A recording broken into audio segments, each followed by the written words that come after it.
Tenga listo el tinto que ya vienen los huevos revueltos y a la sazón de la pelea entre la izquierda y la derecha por los votos paisas. Desde la redacción de La Silla Vacía, soy Tatiana Duque. Es martes 17 de marzo.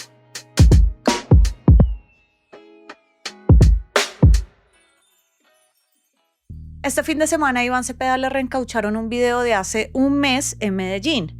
El episodio, que nace de una sacada de contexto a lo que él dijo y las reacciones después de eso, evidencian las apuestas tan altas que hay entre izquierda y derecha con esta región, que pone el 12% del total de votos nacionales de las elecciones a la presidencia. Antioquia es entonces un gran elector. Suele votar a la derecha, pero el pacto llega con aire en la camiseta porque subió sus votaciones al Congreso. Pero la presidencia es a otro precio. Hoy hablamos de los discursos, de las tácticas y de los números en la pelea por el voto paisa de camino a la Casa de Nariño.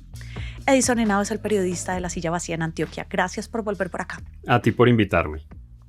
¿Qué fue realmente lo que dijo Iván Cepeda sobre Antioquia que molestó a una parte de los antioqueños? Lo primero es que lo que dijo Cepeda no lo dijo este fin de semana que se generó la polémica. Es un fragmento que cogió vuelo en redes justo después de que se presentara la tabulación de los discursos de Cepeda como parte de su programa de gobierno. El discurso lo pronunció en el Parque de Berrío, en el centro de la ciudad, y es del 12 de febrero, día en el que también estuvo Abelardo de la Espriella de Correría en Medellín. Gracias Medellín. Gracias, Antioquia. Y lo que dijo Cepeda en realidad fue esto. En palabras sintéticas, Antioquia se convirtió en cuna de la parapolítica, de la narcoeconomía y del terrorismo de Estado. Y en el centro de esa macabra realidad que emergió estaba Álvaro Uribe Vélez. La alusión la hizo en medio de un discurso cronológico y es su lectura de lo que ocurría en Antioquia durante los 80, no de lo que es hoy. Y aunque es cierto que usa el pasaje histórico para atacar a Álvaro Uribe, su némesis política, el candidato también destaca la cultura de trabajo paisa que aportó al crecimiento económico y social del país, a sus víctimas y a figuras también políticas como Carlos Gaviria. En todo tiempo, Antioquia y su pueblo han hecho grandes aportes al desarrollo económico, cultural y social de nuestro país. Ese espíritu pujante, esa consideración de la laboriosidad como una virtud humana, convirtió a este departamento en un referente de desarrollo empresarial e industrial. Edison, siendo tu paisa, ¿te sentiste aludido con lo que dijo Cepeda? En principio me generó ruido, pero cuando revisé a detalle su discurso, entendí que la mención hacía parte de un recuento que necesitaba contexto. Aún así, lo que ocurrió este fin de semana puso nuevamente una especie de regionalismo paisa que es bien conocido en el país y que de hecho no tiene mucho teflón. Pues la polémica hubiera sido menor si quienes se indignaron hubieran accedido al contexto de los discursos de Cepeda.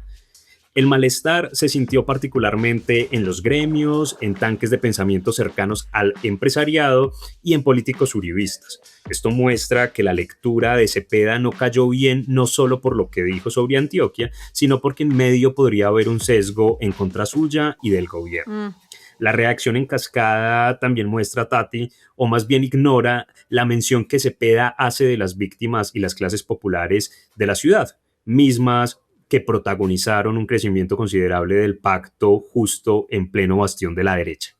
Pues justamente hablemos de ese crecimiento. ¿Cómo fue el balance del pacto histórico en Antioquia?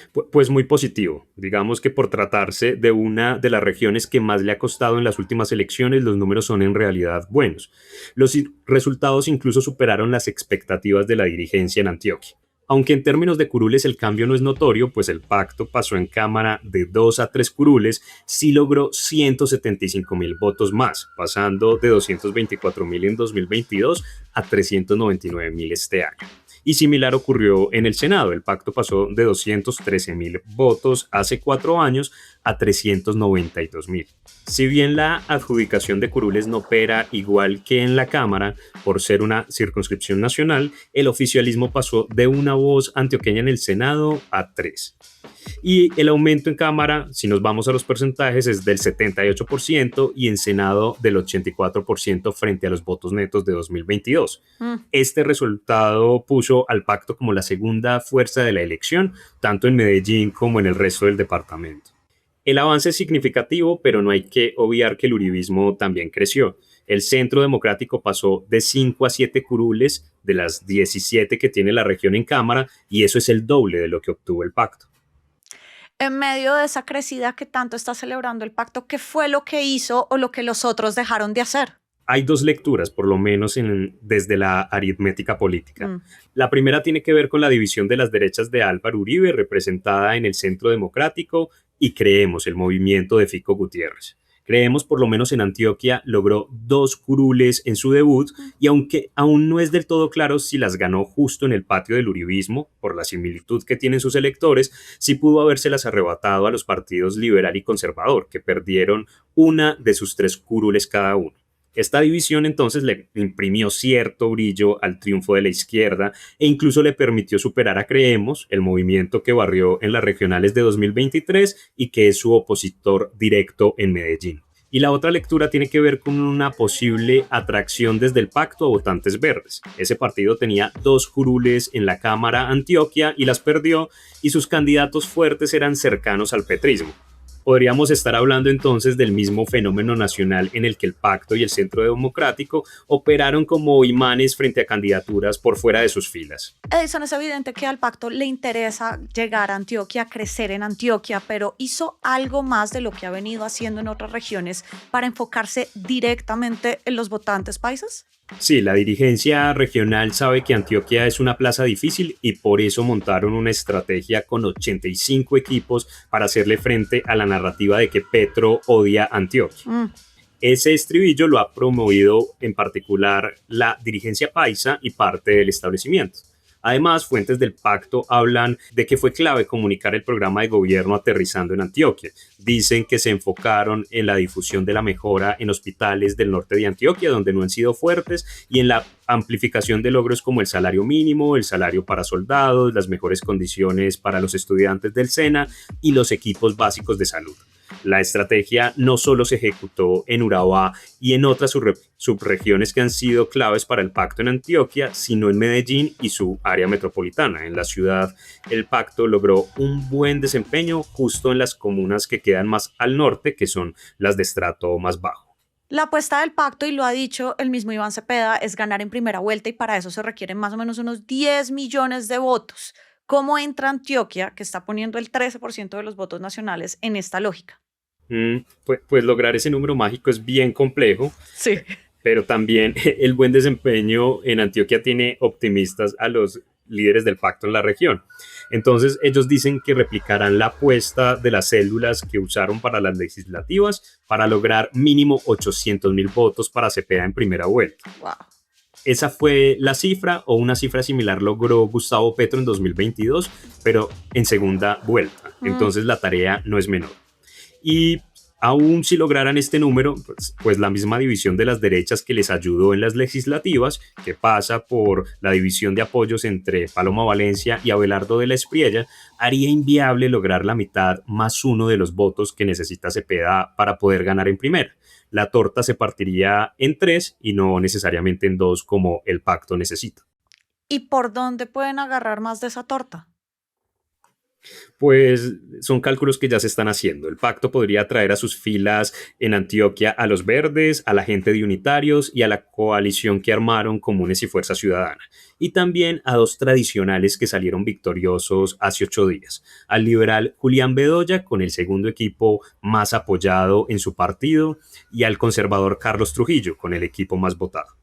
Pero estos apoyos no necesariamente erosionarían los votos de quienes ya piensan apoyar a Paloma o a Abelardo.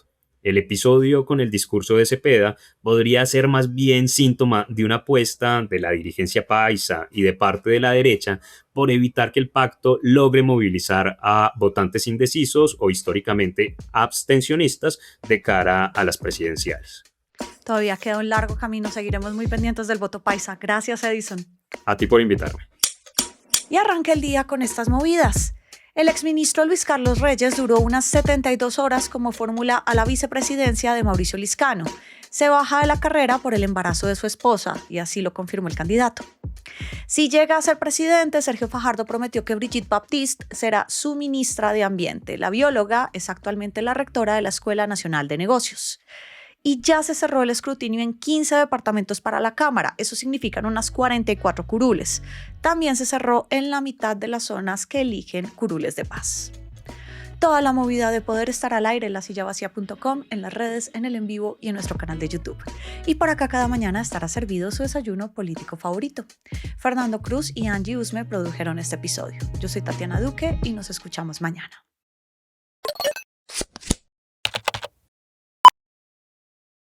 Hacer periodismo independiente cuesta. Cada suscripción a este canal nos permite financiar historias que revelan patrones, intereses y otras dinámicas de poder que otros no cuentan. Suscríbase y sea parte de la comunidad que apoya a La Silla Vacía.